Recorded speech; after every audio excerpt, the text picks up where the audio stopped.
নমস্কার, আপনারা দেখছেন আধ্যাত্মিক ভারত, ভারত পৃথিবীর শান্তির কথা বলে। আমরা আধ্যাত্মিক কথা সবগুলোই শুনি এবং তার যে অন্তর্নিহিত মানেটা খুঁজে বেড়াই না। যেমন আমরা বলি শিব গাঁজা খায়, অতএব আমরাও গাঁজা খাই। মানে শিব যে বিষ খেয়েছিল, বিষ খেয়ে হজম করেছিল, সেটা কিন্তু আমরা বলি না।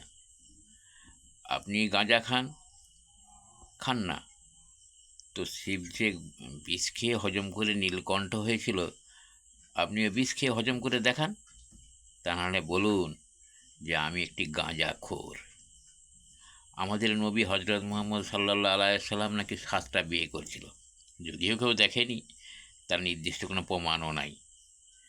তো তারা এখনকার মানুষরা বলে, কেন আমাদের নবীজি বিয়ে করেছিল 7টা? তো নবীজি আল্লাহর সঙ্গে কথা বলতো, তুই বল 7টা কেন, 25টা কর। না, তার বেলায় নাই।